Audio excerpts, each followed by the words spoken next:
Okay, so my name is Ben Thompson, and this is my paper on the MLB competitive balance tax, or it's also known as a luxury tax. Um, just kind of a side note, if I write CBT in the paper, it's just shortened to competitive, or it's short for competitive balance tax. It's not fun to write out 1,000 times. But so basically, what that does in the MLB is it kind of acts as like a soft salary cap in that. I think for 2026, the number is 244 million US dollars. And if any team in the MLB goes over that, they're taxed 20% the first year on every dollar over that threshold that they make.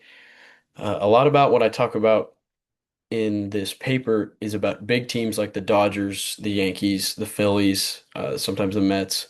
They don't really have problems breaking this because they just have so much money that they could pay 500 million on the roster if they want to. And it's not really going to put a dent in their revenue or their bottom line or their profit. So in this section, I break down, the numbers of the CBT. After the first year, like I said, it's 20% for every dollar you go over. At 2 years in a row, you do it, it jumps to 30%, and then 3 years in a row, it could be up to 50%. So I kind of break down the Dodgers payroll from this previous year. Obviously, they just won a World Series like 4 days ago, unfortunately. Um, really wanted the Blue Jays to win. But yeah, so I kind of break that down specifically as the Dodgers as kind of the main focus of this paper since they spend the most. Next, I do a little bit on the history of the competitive balance tax, when it started, why it was started.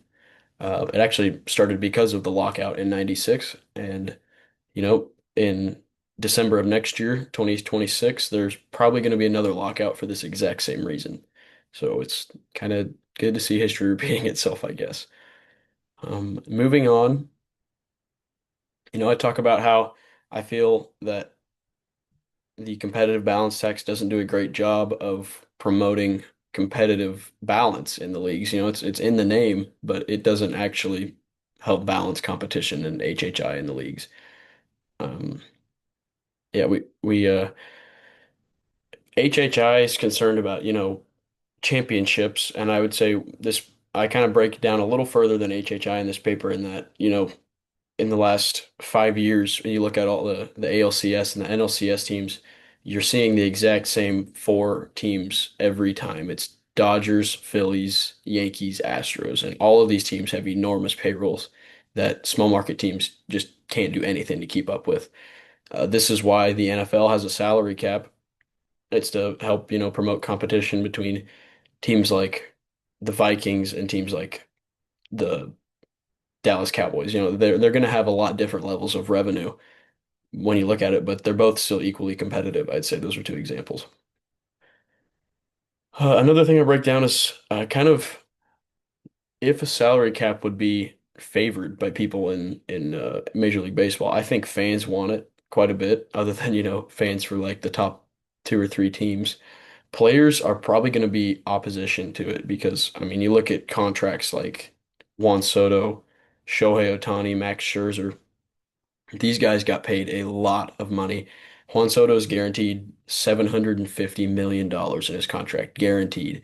And, when you compare this to the NFL, Josh Allen has the highest guaranteed salary at $250 million, and the NFL makes more than 100% more revenue than the MLB. Just something to think about. I also go into a little bit about how it affects small teams. I'm a Royals fan. I like seeing small ball.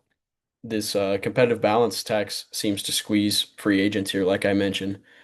Good free agents. I highlight Ramon Laureano. He was a center fielder for the A's, and now in the past 3 seasons, he's played for six different teams. And he's a great player. He's a great center fielder, right fielder, averaging about, 2 to 2.5 BWAR per season, which is pretty good for, just a middle tier free agent. But he's getting super small contracts. Sometimes they're not even full years. He's getting picked up for the offseason, things like this. And he's being severely underpaid.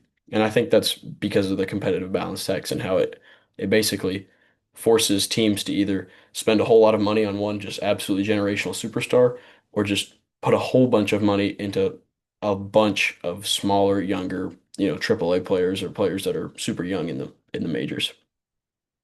I give my opinion here at the end on uh, what I think about salary caps and how to fix the CBT problem. I'm in favor of salary caps. Before this, before this year in sports econ class, I really wasn't in favor of a salary cap, but now I am. I'm kind of going backwards on that. I think it would help competitiveness in the league a lot. Like I go over here, this is kind of my opinionated section of the paper where I give, after my findings, basically what I feel like, and then my conclusion kind of sums it all up. So, yeah, that's my paper on the MLB's competitive balance tax, what it is, what are the problems it's causing, and then how to solve it. So, thank you.